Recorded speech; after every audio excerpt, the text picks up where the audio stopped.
అందరికీ ప్రైజ్ లేదండి. ఏ అధ్యాయం ధ్యానించుకుంటున్నాం ఇప్పుడు? 12వ అధ్యాయం. ఏ పుస్తకంలో 12వ అధ్యాయం? మొదటి సమయాలు 12వ అధ్యాయం మనం ధ్యానించుకుంటున్నాం. అవునా? అంతకుముందు ఏం చూసాం? ఏ అధ్యాయాలు చూసాం? 9, 10, 11. ఏముంది దాంట్లో?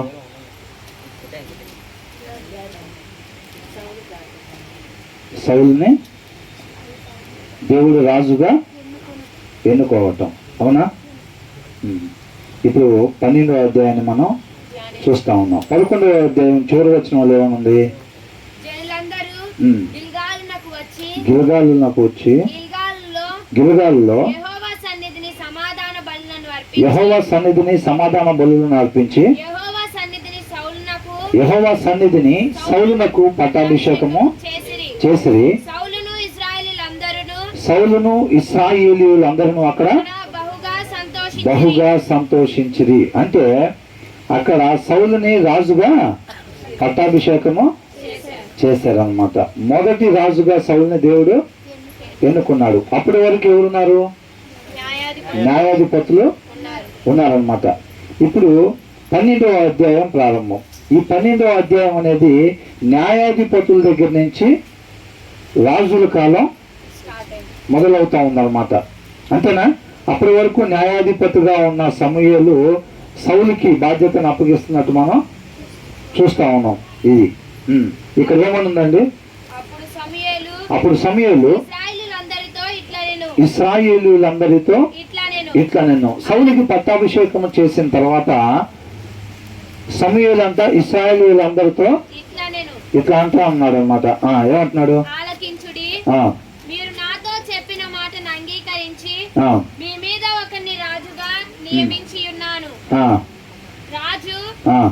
ఏమని చెప్పారంట వాళ్ళు?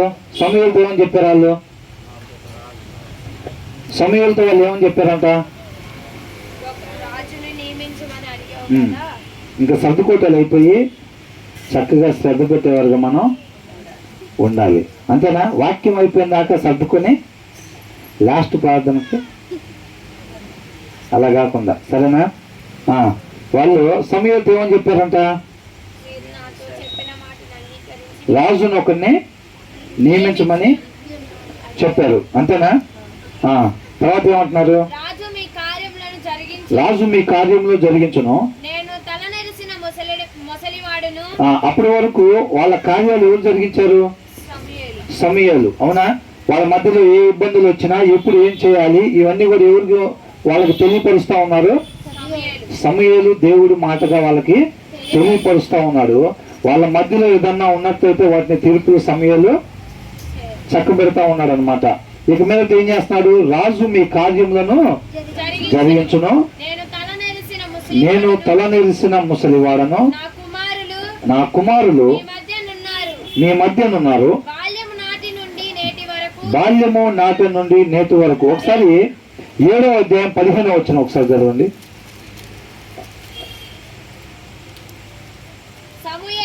సమూయేలు తాను బ్రతికిన దినములనియు ఇశ్రాయేలీయులకు న్యాయాధిపతిగా ఉండెను. అంటే న్యాయాధిపతిగా ఉంటే దేవుడు అంగీకరించేస్తాడా? ఆ న్యాయాధిపతిగా కూడా న్యాయంగా ఉండాలా?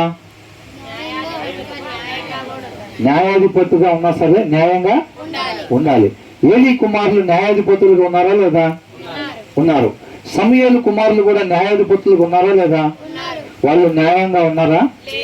లేరు. అవునా? ఇక్కడ సమూయేలు ఏంటంట? తాను బ్రతికిన దినములన్నీ ఇశ్రాయేలీయులకు న్యాయాధిపతిగా ఉండెను. అవునా? ఒక న్యాయాధిపతిగా ఉన్నా, ఒక కాపరిగా ఉన్నా, ఒక విశ్వాసిగా ఉన్నా, మనం బ్రతికిన దినాలు మొత్తం విశ్వాసిగా ఉండటం, కాపరిగా ఉండటం, న్యాయాధిపతిగా ఉండటం మాత్రమే కాదు, దాంట్లో ఎలాగ ఉండాలంట? న్యాయముగా ఉండాలంట. అవునండి? దేవునికి ఇష్టానుసారంగా దేవుడి నామానికి మహిమకరంగా ఉండాలండి. అంతేనా కదా? ఇప్పుడు అందుకనే సమూయేలు ఏ రీతిగా ఉన్నాడో మనం 7వ అధ్యాయం ధ్యానించుకునేటప్పుడే 12వ అధ్యాయంలో సమూయేలు ఏ రీతిగా దేవుడి నామానికి మహిమకరంగా ఉన్నాడో మనం చూడవచ్చు అని చెప్పి మనం అనుకున్నాం. అంతేనా కదా? ఇవాళ మనం 12వ అధ్యాయాన్ని ధ్యానించుకుంటా ఉన్నాం అన్నమాట. నా కుమారులు మీ మధ్యన ఉన్నారు, బాల్యము నాటి నుండి నేటి వరకు నేను మీ కార్యములను ఎప్పటి నుంచి అంట, చిన్నప్పటి నుంచి కూడా సమూయేలు దేవుని చిత్తానుసారంగా వారి యొక్క కార్యాలను జరిగిస్తా వస్తా ఉన్నాడు. ఇదిగో నేనున్నాను, నేనెవని యొద్దనైనా తీసుకుంటున్నా, ఎవని గార్ధబమునైనా పట్టుకుంటున్నా, ఎవనికైనా అన్యాయము చేసిదినా, ఎవనినైనా బాధ పెట్టిదినా, న్యాయము నాకు అగపడకుండా ఎవని యొద్దనైనా లంచము పుచ్చుకుంటున్నా, అలాగు చేసిన ఎడల యెహోవా సన్నిధిని ఆయన అభిషేకము చేయించిన వాని ఎదుటను వాడు నా మీద సాక్ష్యము పలుకవలెను. అప్పుడు నేను మీ ఎదుట దానిని మరలనెత్తున. నేను ఏమంటున్నాడండి దేవుడు? ఏమన్నాడు? యేసుక్రీస్తు వారు నా యందు పాపం ఉన్నదని ఎవరైనా స్థాపించగలరా అని అన్నాడు. ఎవరన్నా చెప్పారన్నట్టుగా ఆయన యందు పాపం ఉన్నదని ఎవరన్నా చెప్పగలిగారా? ఎవరు చెప్పలేకపోయారు. ఆయన పోలి జీవించటము అని అంటే సమూయేలు తాను బతికిన దినములన్నీ కూడా అంట. అవునండి. పైన మొదటి వచనంలో ఏమనుంది, రెండో వచనంలో ఏమనుందండి? నేను తల నెరిసిన ముసలివాడను. తన చిన్ననాటి నుంచి కూడా న్యాయాధిపతిగా ఉంటా ఉన్నాడు. ముసలితనం వరకు వచ్చినప్పుడు కూడా ఏ రీతిగా ఉన్నాను అంటున్నాడు? నేను మీ ఎదుట ఉన్నాను కదా అని అంటున్నాడు. మొదటి ఏమంటున్నాడు? 3వ అధ్యాయం మొదటి వచనంలో, ఇదిగో నేనున్నాను, నేనెవని యొద్దనైనా తీసుకుంటున్నా అని పలుకుతా ఉన్నాడు అనమాట. అవునా? దానికి ఎవరెవరిని సాక్షులుగా పెడుతున్నాడు? ఇద్దరిని సాక్షులుగా పెడుతున్నాడు. ఎవరిని? ఎవరి గార్ధబొమ్మనైనా పట్టుకుంటున్నా, ఎవరికైనా అన్యాయం చేసేదినా, బాధ పెట్టినా, న్యాయం నాకు అగపడకుండా ఎవరి యొద్ద లంచం పుచ్చుకుంటున్నా, ఎవరి సన్నిధి అంట? యెహోవా సన్నిధిని ఆయన అభిషేకము చేయించిన వాని ఎదుట. అంటే ఎవరు ఆయన అభిషేకం చేయించింది? ఎవరు? సౌలు రాజుగా అభిషేకించుకున్నారు కదా. అవునా? దావీదు మహారాజు ఒక మాట అంటాడు. ఏమంటాడు? దేవుని చేత అభిషేకించబడిన వాడిని నేను ముట్టను అని అంటున్నాడు. అవునండి. ఆయన కృప పొందుకున్న వాళ్ళు ధన్యులు. అంతేనా? ఆయన చేత అభిషేకించబడిన వాడిని సాక్ష్యంగా ఇక్కడ పెడతా ఉన్నాడు. ఏమంటున్నాడు? అలాగూ చేసిన యెహోవా సన్నిధిని ఆయన అభిషేకము చేయించిన వాని ఎదుటను వాడు నా మీద సాక్ష్యము పలకవలను. ఇక మనం వచ్చేసి బ్రదర్ చిన్న సాక్ష్యం ఉందండి, కొంచెం అవకాశం ఇస్తే నేను చెప్పుకుంటాను. నేను ఒకప్పుడు ఎలా ఉండేవాడిని, ఇవాళ ఇలాగా తయారయ్యాను. మంచి ఆత్మీయుడిగా నేను. మన గురించి మనం సాక్ష్యాలు అనేకం వింటూ ఉంటాం అన్నమాట. అందుకని కొన్ని చోట్ల ఏం చేస్తారంటే సాక్ష్యాలు అలా చెప్పనివ్వరు అనమాట. ఎందుకని ఎవరి గురించి వాళ్ళు సాక్ష్యం చెప్పుకుంటే అది దేవుడు అంగీకరిస్తాడా? ఆ సాక్ష్యాన్ని దేవుడు అంగీకరించడు. మన సాక్షిగా జీవించమంటున్నాడు. మన జీవితం ఆయన నామానికి మహిమకరంగా ఉండాలన్నమాట. మన గురించి ఆ ప్రదేశంలో ఉన్న వాళ్ళు సాక్ష్యం చెప్పేటట్టుగా ఉండాలి మన జీవితం. అది దేవుడి నామానికి మహిమ కలిగించింది అనమాట. మన గురించి మనం చెప్పుకునే సాక్ష్యం అది. నేను ఒకప్పుడు అసలు అందరి దగ్గర లాక్కునేవాడిని అండి. ఇవాళ అయితే అందరికీ పంచి పెడుతున్నాను. నేను మన వాళ్ళకి ఇచ్చాను, వీళ్ళకి ఇచ్చాను, ఇంకొకరికి ఇచ్చాను అని చెప్తుంటే అది దేవుడి నామానికి మహిమకరంగా ఉంటుందా? ఉండదు. అవునా కదండి? మనం జీవించే జీవిత విధానం అంట అది ఇతరుల మధ్యలో అంటే దేవుడి నామానికి మహిమ కలిగించేటట్టుగా ఇతరులు మన గురించి సాక్ష్యం చెప్పేటట్టుగా ఉండాలండి. అంతేనా కదా? ఇది 12 మంది శిష్యులు ఊరు మొత్తం తిరిగి ఏమని చెప్పారు? మేము విన్న వాటిని కన్న వాటిని మేము చెప్తా ఉన్నాం. ఏదైతే చూస్తా ఉన్నామో చూసామో మేము రుచి చూసి తెలుసుకున్న వాటిని మేము చెప్తా ఉన్నాము అంటున్నారు. వీళ్ళందరూ పోయి యేసుక్రీస్తు వారి గురించి సాక్ష్యం చెప్పారు. యేసుక్రీస్తు వాళ్ళు ఏమన్నారు? తండ్రి గురించి చెప్పారా లేదా? తండ్రి గురించి సాక్ష్యం, నన్ను చూస్తే ఆయన్ని చూసినట్టే. నేను ఆయన దగ్గర విన్న వాటినే చెప్తున్నాను తప్ప నా అంతటికి నేనేమి కూడా చెప్పట్లేదని పలుకుతా ఉన్నారు. కాబట్టి సమూయేలు తన జీవితం మొత్తం దేవుడి నామానికి మహిమకరంగా జీవించి జనాల ముందు నిలబడి నేను ఏదైనా మీకు ఇబ్బంది కలిగించినట్లయితే అంటే దేవుడి నామానికి అవమానకరంగా ఎప్పుడైనా నేను జీవించినట్లయితే ఎవరైనా వచ్చే సాక్ష్యము చెప్పమని చెప్తా ఉన్నాడు అనమాట. అవునా? అదే మాట ఏలీ కుమారులు ఒకవేళ వచ్చి చెప్పగలుగుతారా? మేము ఎవరినైనా ఇబ్బంది పెట్టామా అంటే వాళ్ళందరూ ఏమంటారు? అవును, మమ్మల్ని అందరినీ ఇబ్బంది పెట్టారు మీరు.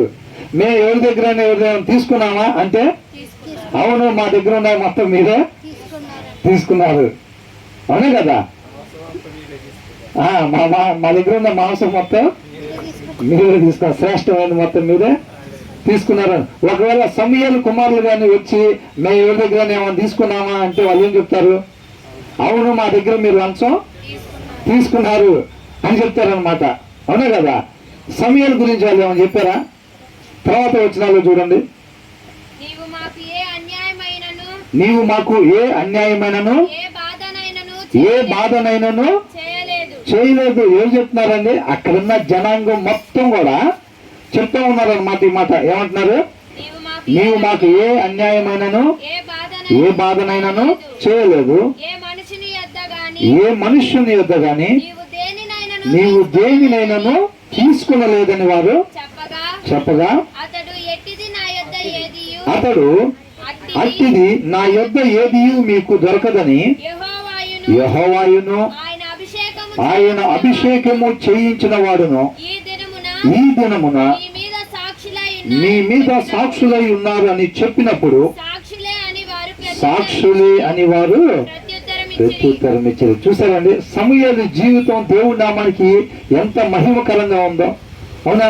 మనం కూడా విశ్వాసులుగా ఉన్నా సరే మన యొక్క సాక్షి జీవితం దేవుడి నామానికి మహిమకరంగా ఉందా, అవమానకరంగా ఉందా? అవునండి. ఇందాక పాట పాడుకోం, చక్కటి పాట, ఆరాధన. ఏం పాట?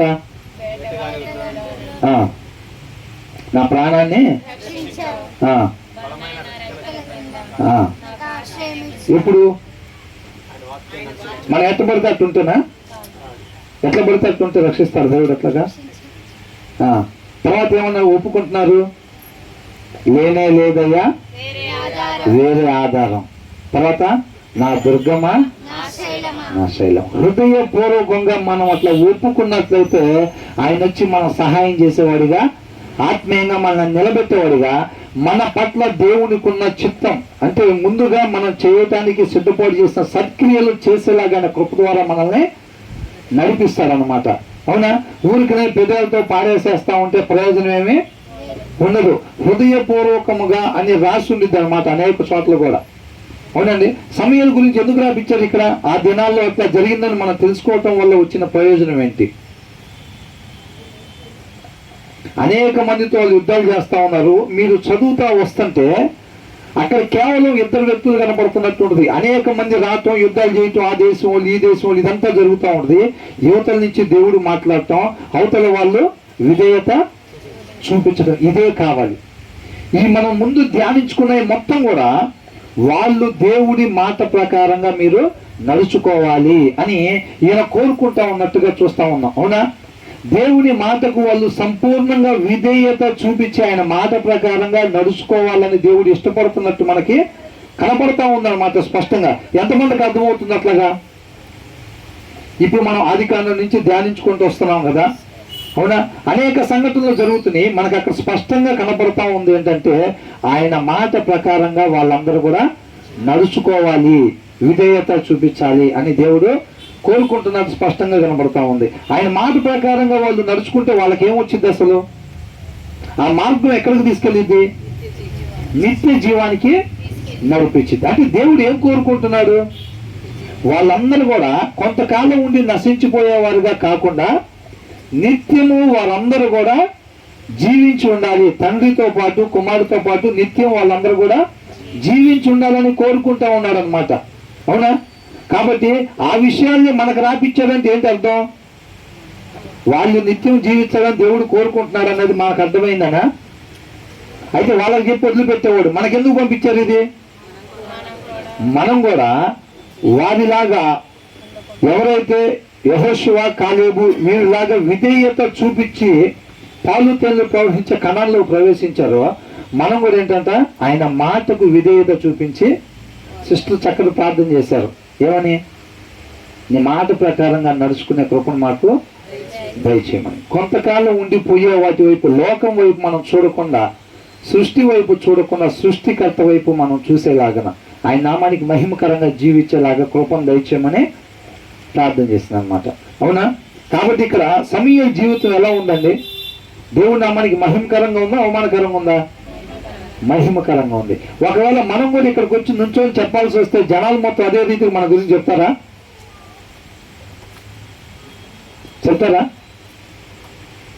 ఒకసారి మనం ఆలోచన చేసుకోవాలి. అవునా కదా?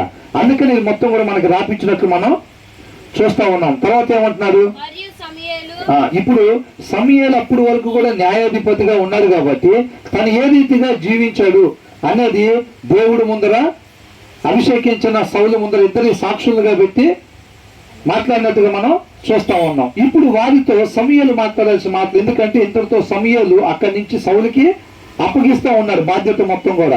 అంతేనా కదా? వాళ్ళు ఏమన్నారు? దేవుడు మమ్మల్ని ఏడటం కాదు, మాకు ఒక రాజుని కావాలని వాళ్ళు అడిగారు అనమాట. దానికి సమూయేలు ఎంతో బాధపడి దేవుడితో మాట్లాడినప్పుడు వాళ్ళు నిన్ను కాదు తిరస్కరించింది, నన్నే తిరస్కరించారు. వాళ్ళు నా యందు ఏ రీతిగా వాళ్ళు ప్రవర్తిస్తా ఉన్నారు, ఐగుప్తులో నుంచి వాళ్ళని బయటికి తీసుకొచ్చిన దగ్గర నుంచి నా దగ్గర నుంచి మేలులు పొందుకొని వాళ్ళు నన్ను ఎలా తిరస్కరిస్తా వస్తున్నారో ఈ దినాన నీ దగ్గర కూడా వాళ్ళు అలాగే ప్రవర్తించారు అని చెప్పి మనం ముందు అధ్యాయాల్లో మొన్న చూసాం. కాబట్టి అయినా దేవుడు ఏమంటున్నాడు? ఇప్పుడు ఉచితార్థ అవతరాల మీద ఒక నిందేశాం అనుకోండి, మనం ఏమైంది? చేసిన వాళ్ళ మీద వేస్తే పర్వాలేదు, నిందలు ఎప్పుడు అంటాం? చేయని వాళ్ళ మీద కూడా మనం వేసినప్పుడు దాన్ని నిందంటాం. అట్లాగా అప్పుడు అయినా సరే దేవుడు ఏమంటున్నాడు? వాళ్ళు కోరుకున్న దాని ప్రకారంగా ఒక రాజుని నియమించమని దేవుడు చెప్తా ఉన్నాడు. అవునా? లోపల తనకి బాధ ఉందా లేదా? దేవుడికి ఉందన్నమాట. తర్వాత ఏమంటున్నాడు?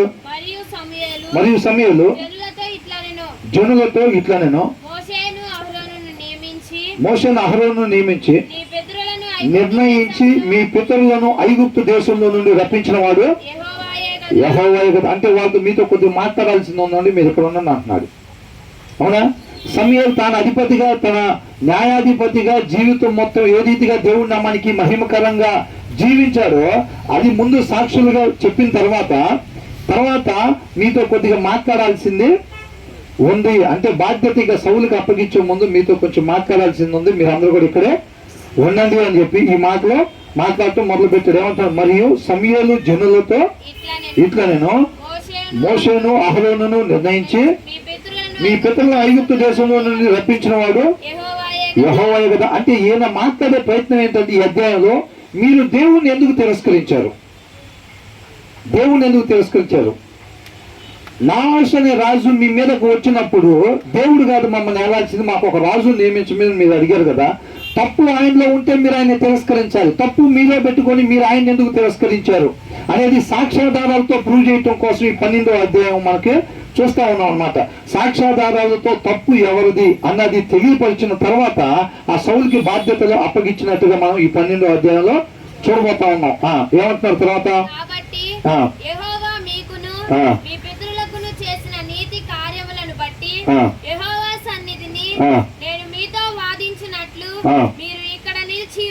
మీరు ఇక్కడ నిలిచి ఉండు. ఐగుప్తులో నుంచి మిమ్మల్ని ఫరో ఇప్పుడు మోషేను అహరోన్ని నిర్ణయించి మీ పితరులను అక్కడి నుంచి బయటకు తీసుకొచ్చింది దేవుడే కదా. ఆయన మీకు పట్ల చేసిన నీతి కార్యములను బట్టి యెహోవా సన్నిధి నేను మీతో వాదించినట్లు మీరు ఇక్కడే నిల్చొని ఉండండి. నేను మొత్తం ఎవిడెన్స్ తో సహా, ఇంగ్లీష్ బైబుల్ ఏమనుందంటే ఎవిడెన్స్ అని రాస్తుంది అనమాట. సాక్ష్యాధారాలతో తప్పు ఎవరిది, ఆయన తప్పు చేస్తే మీరు తిరస్కరించారా లేకపోతే మీరు తప్పు చేసి ఆయన తిరస్కరించారా అనేది సాక్ష్యాధారాలతో నేను నిరూపిస్తాను, మీరు ఇక్కడే నిల్చొని ఉండండి అని చెప్పి ఇంగ్లీష్ బైబుల్లో క్లియర్ గా ఉందా వచనం. ఒకసారి చదవండి ఎవరి దగ్గర ఉంటే. 7వ వచనం ఉందా? ఉంటే చదవండి, లేకపోతే లేదు.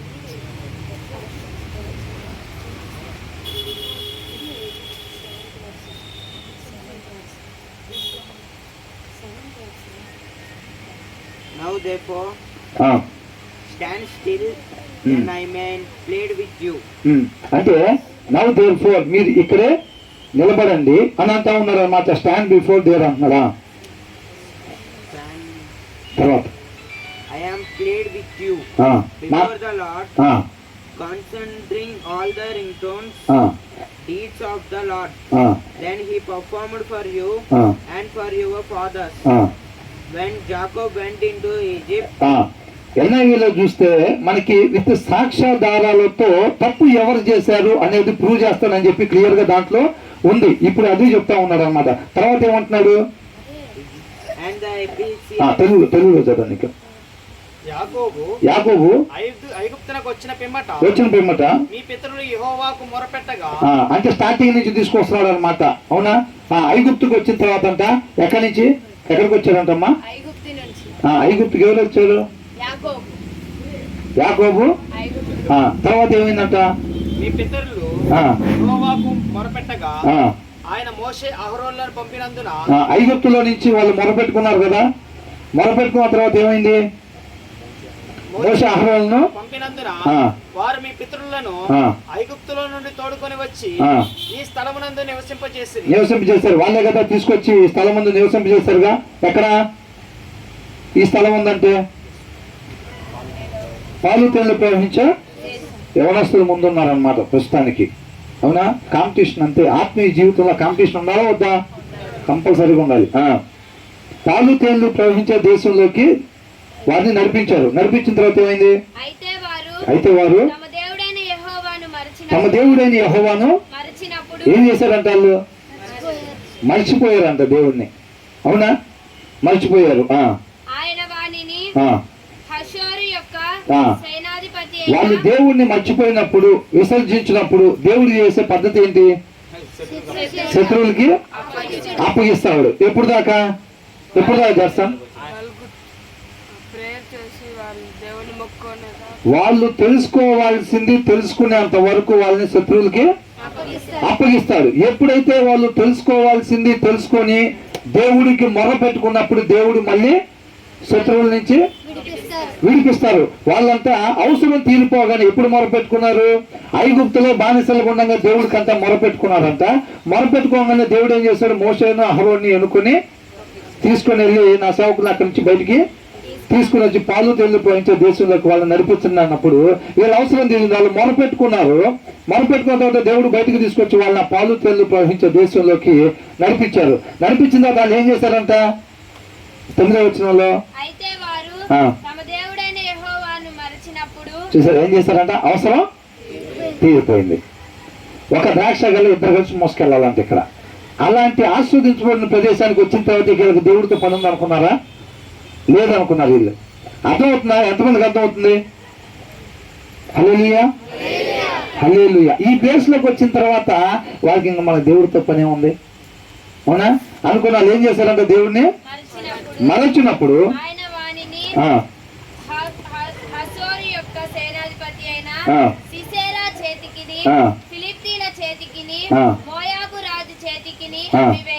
దేవుడు ఏం చేశాడంటే వాళ్ళని అనుగ్రహిస్తాడు.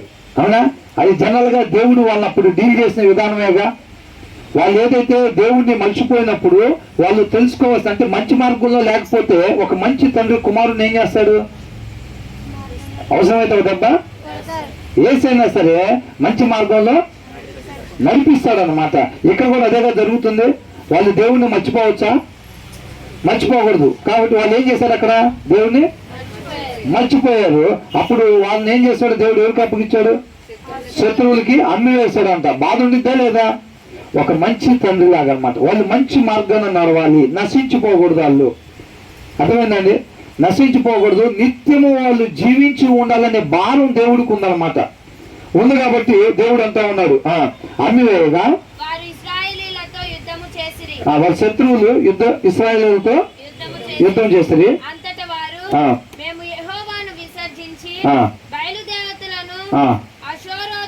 అష్టారోతు దేవతలను తెలుసుకున్నారా లేదా? వాళ్ళు ఎందుకు వచ్చామరా ఈ ప్లేస్ కి? మనం బానిసలుగా ఉండగా ఆయనకు మొరపెట్టుకుంటే ఆయన తీసుకొచ్చి పాలు తేళ్లు ప్రవహించే దేశంలోకి మనల్ని నడిపించాడు. అక్కడ నడిపించిన తర్వాత మనం ఏం చేసాము? ఆయన్ని మర్చిపోయాము. మర్చిపోగానే మళ్ళీ ఆయన ఇక్కడికి తెలుసుకోవాల్సింది తెలుసుకునే దానికోసం ఇక్కడికి పంపించాడు. మనం ఎందుకున్నామరా ఇక్కడ? ఎందుకురా ఈ శ్రమలు ఇవన్నీ అంటే మనకి వాళ్ళు తెలుసుకున్నారా లేదా? దేవుణ్ణి విడిచిపెట్టేసి మనం బయలుదేవతలను అష్టారోతు పాపము చేసి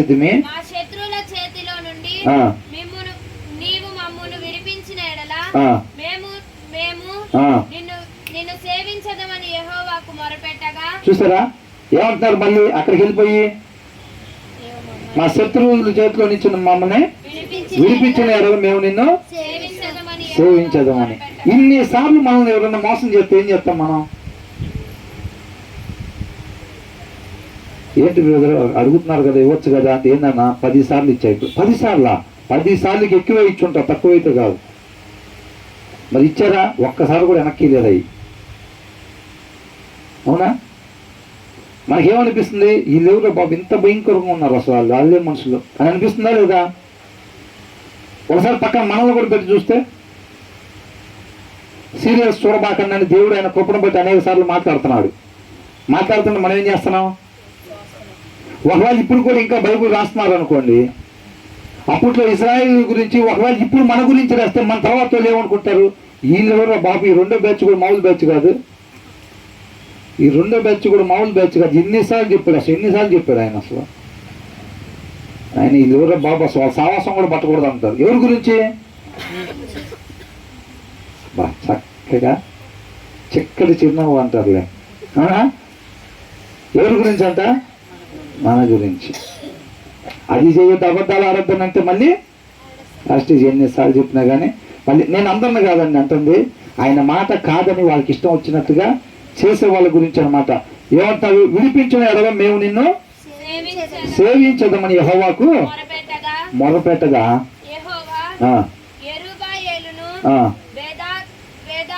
మా శత్రువుల చేతిలో నుంచి మమ్మల్ని రక్షించిన ఎడల నిన్ను మేము సేవించదమని ఆయన చెప్పినప్పుడు, వాళ్ళు చెప్పినప్పుడు దేవుడు ఏం చేశాడు? న్యాయాధిపతుల్ని ఎన్నుకున్నాడు. అవునా కదా? న్యాయాధిపతులను కొంతమంది ఎన్నుకొని వాళ్ళందరినీ కూడా శత్రువుల చేతిలో నుంచి విడిపించారు. మీరు నోరు తీసి మాట్లాడాలని ఎంతమంది వచ్చారు? నేను చూస్తున్నానా లేకపోతే నాకన్నా ముందు దేవుడే చూస్తున్నాడా? మరి ఎవరు చేతులు ఎత్తలేదండి? ఎంతమంది తినొచ్చారు?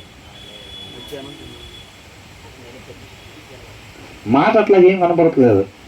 నేను వచ్చేసరికి బ్రదర్ ఏమన్నా బిర్యానీ పెట్టేసి కాముగా తీసి పక్కన పెట్టేశారేమో అన్నట్టుగా ఉంది. నోట్లో నుంచి మాట్లాడాలి. ఇవన్నీ మనం చూసినాయి అన్నా కదా. వీళ్ళందరూ కూడా ఇట్లా మొరపెట్టుకున్నప్పుడు శత్రువుల దగ్గరికి వెళ్ళిన తర్వాత వాళ్ళు మొరపెట్టుకుంటే దేవుడు ఎవరిని పంపించాడు? న్యాయాధిపతుల్ని పంపించాడు. అందుకని ఇక్కడ ఏమంటున్నాడు? యెరుబ్బయలును, బెదానును, యెఫ్తాను, సమూయేలును, వీళ్ళందరూ ఎవరు? న్యాయాధిపతులు. అవునా? ఇదంతా జరిగిన స్టోరీ చెప్తున్నాడు. తప్పెవరిది? మీరు ఆయన ఎందుకు విసర్జించారు? ఆయన తప్పైనట్టుగా మీరు ఆయన రిజెక్ట్ చేయటం ఏంటి అసలు? అవునా కదా? ఇప్పుడు దాని గురించి మనం తెలుసుకుంటున్నాం. ఇప్పుడు ఈ జరిగే సంభాషణ మొత్తంలో ఇప్పుడు ఒకరి దగ్గరికి వెళ్ళి ఒక రాజు దగ్గర నిలబడి అసలు చెప్పుకోండి మీరు అని అంటారు కదా. ఫస్ట్ రాజు చెప్పండి, మీరు చెప్పండి అంటే అసలు ఏం జరిగిందంటే అండి ఒకరోజు ఫస్ట్ మేము ఎట్లాగండి పలానా ఊర్లో ఉంటామండి, అక్కడి నుంచి మొత్తం పెట్టి మొత్తం చెబుతారు కదా. మీరు చెప్పండి అంటే వీళ్ళు కూడా మొత్తం చెబుతారు కదా. దాన్ని బట్టి న్యాయం తీరుస్తారా లేదా? అట్లాగే ఐగుప్తు దగ్గర నుంచి స్టార్ట్ చేసి చెప్పుకుంటూ వస్తున్నారు అన్నమాట. ఎవరు మాట్లాడుతుంది ఇదంతా? సమూయేలు చెప్తున్నాడు. వాళ్ళందరూ నుంచొని ఉంటే వాళ్ళతో మాట్లాడుతూ ఉన్నాడు. అంటే ఐగుప్తులో నుంచి తీసుకురావటం వల్ల వీళ్ళు మొరపెట్టుకుంటే ఐగుప్తులో నుంచి ఎవరు తీసుకొచ్చారు? వీళ్ళని దేవుడు తీసుకొచ్చాడు. అంటే మేలు చేశాడా కీలు చేశాడా? ఇప్పుడు తీసుకొచ్చిన తర్వాత అవసరం జరగానే ఆయన్ని మర్చిపోయారు. ఎవరు? వీళ్ళు మంచి చేశారా చెడు చేశారా? వీళ్ళు చెడు చేశారు. తర్వాత నేర్చుకోవాల్సింది వీళ్ళు నేర్చుకోవటం కోసం అలాగే వదిలిపెట్టేస్తే వీళ్ళు నశించిపోతారు కదా. అలా నశించిపోవటం ఇష్టం లేక వీళ్ళు మంచి మార్గంలో వచ్చి నిత్యము జీవించుండాలని వీళ్ళు కొన్ని విషయాలు నేర్చుకోవటం కోసం శత్రువులకు అప్పగించాడు అన్నమాట దేవుడు. అవునా? ఆ తర్వాత ఇప్పుడు తప్పు చేసిన కుమారుణ్ణి ఒక మంచి తండ్రి శిక్షించైనా మంచి మార్గంలో నడిపించడం మంచిదే కదా? మంచిదే కాదు. అంటే ఒక దెబ్బ కొట్టారు కాబట్టి తప్పు అయిపోతారా తండ్రి? కాదు కదా.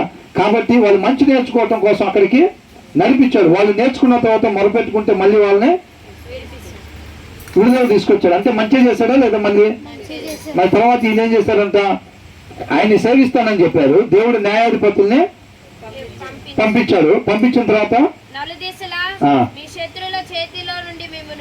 మిమ్మల్ని విడిపించి నందున వీళ్ళు నిర్భయముగా భయం లేకుండా కాపురం ఎట్లా చేస్తున్నారు? అనేక మంది న్యాయాధిపతుల్ని పంపించి వాళ్ళ శత్రువుల దగ్గర నుంచి వీళ్ళందరినీ కూడా ఆయన విడిపించినందున వీళ్ళు ఎలా కాపురం చేస్తారంట? నిర్భయముగా. అంటే నిర్భయముగా అంటే ఏంటి? భయము లేకుండా. అమ్మో ఎవరు వస్తారో మా దగ్గరికి, ఎవరు వస్తారో, ఎవరు మా మీద పడతారు హఠాత్తుగా అవునా? ఇలా కాకుండా వాళ్ళు నిర్భయంగా భయం లేకుండా చక్కగా కాపురం చేస్తా ఉన్నారు అన్నమాట. అయితే అమోనీల రాజైన ఆ, నాహాషు మీ మీదకి వచ్చుట మీరు చూడగానే మీ దేవుడైన యెహోవా ఆ, మీకు రాజై ఉన్నను. మీకు రాజై ఉన్నాను అంటే ఒక ఆయన అంటే వీళ్ళ మీద యుద్ధానికి వచ్చాడంట. అప్పుడు ఎప్పుడు వీళ్ళు నిర్భయంగా కాపురం చేసేటప్పుడు అంట ఎవరైనా అమ్మోనీల రాజైనా నాహాషు అనే ఆయన వీళ్ళ మీద యుద్ధానికి వచ్చాడంట. అలా రాగానే మీ దేవుడైన యెహోవా మీకు రాజు అయి ఉన్నాను. అప్పుడు వీళ్ళకి రాజు ఎవరు? అప్పుడు దేవుడే వీళ్ళకి రాజుగా ఉన్నాడు. అవునా? ఆయన కన్నా గొప్పగా ఎవరన్నా పరిపాలన చేస్తారా? వీళ్ళు అది తెలుసుకోవాలి. అంటే దేవుడిని దేవుడిగా వీళ్ళు తెలుసుకున్నారా తెలుసుకోలేదా? తెలుసుకోలేదు వీళ్ళు. తెలుసుకోకుండా ఏం చేస్తారు?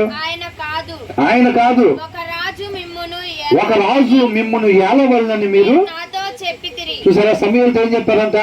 ఆ రాజు ఎప్పుడైతే వీళ్ళ మీద యుద్ధానికి వచ్చారో వీళ్ళు నిర్భయంగా కాపురం చేసేటప్పుడు ఒక రాజు వీళ్ళ మీద ఎప్పుడైతే అమ్మోనీయుల రాజు యుద్ధానికి వచ్చినప్పుడు అంట దేవుడు అప్పుడు వీళ్ళకి రాజుగా ఉన్నాడంట. దేవుడు కాదు మాకు రాజుగా ఉండాల్సింది, ఒక మనిషిని మాకు రాజుగా నియమించమని అడిగారంట. ఎవరిని అడిగారు? సమూయేలుతో అడిగారు. ఇది మొత్తం చెప్తా ఉన్నాడు అనమాట. అవునా? దీంట్లో ఎవరిది తప్పు ఉందో చెప్పమని. కాబట్టి రాజు ఇతడే. ఇందాక చూసాం కదా 3వ వచనంలో, మీరు నాకు చెప్పినట్టుగా నేను ముసలివాడిని అయిపోయాను, నా కుమారులు మీ అందున్నారు, మీ ముందర ఉన్నారు, మీరు చెప్పినట్టుగా నేను ఒక రాజుని నియమించాను, ఇక మీదట మీ సంగతులు మొత్తం ఆయనే చూసుకుంటాడు అని చెప్పారు కదా. చెప్పిన తర్వాత నా యందు ఏమన్నా తప్పు ఉందా? ఎవరన్నా ఉంటే సాక్ష్యం చెప్పమంటే ఎవరన్నా చెప్పారా? అసలు ఏ తప్పు కూడా లేదు. అది క్రీస్తుని పోలి జీవించడం. ఆ రీతిగా ఆయన జీవించాడు. సరే, అంతవరకు అయిపోయింది. దానికి యెహోవాను ఆయన చేత అభిషేకించబడిన సౌలు దానికి సాక్షులు. ఓకే, ఇప్పుడు మీరందరూ ఇక్కడే ఉండండి, మీతో నేను మాట్లాడాల్సింది ఉంది అని చెప్పి ఇది మొత్తం చెప్తున్నాడు అనమాట. చెప్పినప్పుడు ఏమంటున్నాడు? దేవుని కాదు మాకు ఒక రాజు నియమించమని మీరు నాతో చెప్పారు, కాబట్టి మీరు కోరి ఏర్పరచుకుని రాజు ఇతడే. యెహోవా ఇతనిని మీ మీద రాజుగా నిర్ణయించి ఉన్నాడు. ఆయన్నే వాళ్ళు తిరస్కరించినప్పటికీ కూడా వాళ్ళు కోరుకున్న విధంగా వాళ్ళకు ఒక రాజుని దేవుడు ఎవరంతా నియమించింది? యెహోవా ఇతనిని మీ మీద రాజుగా నిర్ణయించున్నాడు. మీరు యెహోవా యందు భయభక్తులు కలిగి ఆయన మాటను విని ఆయనను సేవించి ఆయన ఆజ్ఞను భంగము చేయక మీరును మిమ్మును ఏలు రాజును మీ దేవుడైన యెహోవాను అనుసరించిన ఎడల, ఒకవేళ ఆ ఎడలకు ముందు ఇది చేయకపోతే అంటే ఆయన మాటని అనుసరించకపోతే వీళ్ళు గాని అభిషేకించబడిన రాజు అయినప్పటికీ కూడా ఏమనుంది? వీళ్ళు మాత్రమే ఉండాలా ఆయన మాట ప్రకారం? రాజు అయినంత మాత్రాన, దేవుడి చేత ఎన్నుకోబడినంత మాత్రాన ఆయన మాట ప్రకారం ఉండాల్సిన అవసరం లేదా? ఏమనుంది? మీరు రాజును ఇద్దరు కూడా మీ దేవుడైన యెహోవాను అనుసరించిన ఎడల మీకు క్షేమము కలుగును. ఒకవేళ మీరు అనుసరించకపోతే క్షేమం మీకు ఉండదు. మీకు రాజు నియమించమని చెప్పారు. ఇదిగో ఇతడే ఆ రాజు, దేవుడే నిర్ణయించాడు ఆయన్ని. ఎలా ఉన్నాడంట? అసలు ఏం తెలియని ఆయన నిర్ణయించాడా? అంటే ఆయన నిర్ణయించాడు, అందుకే మమ్మల్ని గెలిపించలేకపోయాడు అని చెప్పచ్చా? సౌల్ని ఎలాగ ఎన్నుకున్నాడు దేవుడు అనేది మనం 9, 10, 11 అధ్యాయాలు చూసాంగా. సౌలు ఎక్కడున్న సామాన్లో దాక్కున్నాడంట. దేవుడు పిలిపించాడు. వచ్చినప్పుడు సౌలు జనాల్లో నిలబడితే ఎలా ఉన్నాడంట? మిగతా జనాలు మొత్తానికి అంతకన్నా ఎత్తు, ఈయన భుజాల హైతే వచ్చారంట అందరూ. అవునా? దేవుడు ఎలాంటి వాళ్ళని ఎన్నుకున్నాడు? లోక సంబంధంగా చూసుకున్నా కానీ మిగతా వాళ్ళందరూ అంటే సౌలు భుజం దాకేనంట వచ్చేది, అంత ఎత్తుంటాడంట మనిషి. అర్థమైందండి? అలాంటి రాజుని ఎన్నుకున్నాడు. ఆయన ఇలా కాపాడా? గొలియాతు వచ్చినప్పుడు సౌలు కూడా భయపడినట్టుగా బైబిల్లో రాస్తుంది. అవునా? అక్కడ ఉన్న జనము సౌలు ఇద్దరు భయపడి అక్కడే ఉన్న అనేక దినాలు ఆయన అట్లా వచ్చి ఇశ్రాయేలీయులని దేవుడి సైన్యాన్ని తిరస్కరిస్తున్నట్టుగా బైబిల్లో రాయించబడింది అన్నమాట. అవునా కదా? అయితే యెహోవా మాట వినక మీరు ఆయన మాటను వినినట్లయితే గనక మీకు క్షేమము కలుగును. అయితే యెహోవా మాట వినక ఆయన ఆజ్ఞలను భంగము చేసిన ఎడల యెహోవా హస్తము మీ పితరులకు విరోధముగా నుండినట్లు. చూసారా, ఆయన మాట వినకపోతే వేరే వాళ్ళకి అవకాశం ఇస్తాడా? వేరే వాళ్ళకి అవకాశం ఎవడు? వీళ్ళకి వ్యతిరేకంగా ఎవరు ఉన్నారంట? యెహోవా హస్తము మీ పితరులకు విరోధముగా, యెహోవా హస్తమే వీళ్ళకి విరోధంగా నిలబడింది అప్పుడు ఆయన మాట ప్రకారం లేకపోతే. అవునా?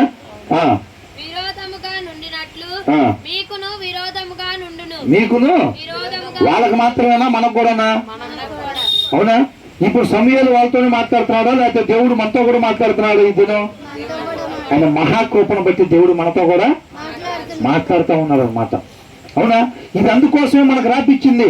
అప్పుడు స్టోరీ ఏమైందంటే అండి అని చెప్పి తెలుగు పుస్తకాల్లో పిట్టకథలు చెప్పినట్టుగా మనం ఆ స్టోరీ విని వదిలిపెట్టడం కాదండి. దేవుడు ఆయన కృపను బట్టి మనకి ఇది రాపిచ్చి మనతో మాట్లాడుతూ ఉన్నాడు. ఎంతమంది నమ్ముతున్నారు అది? హల్లెలూయా, హల్లెలూయా.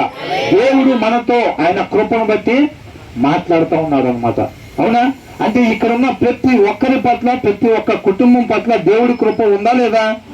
ఉన్నది. వాళ్ళతో మాట్లాడినట్టుగా నిత్యం ఆయన మాట ప్రకారంగా జీవించండి అని వాళ్ళతో చెప్తా ఉన్నారు. అవునా? ఆయన మాట ప్రకారంగా జీవిస్తే వాళ్ళకి ఏమొచ్చింది? ఏమొచ్చింది?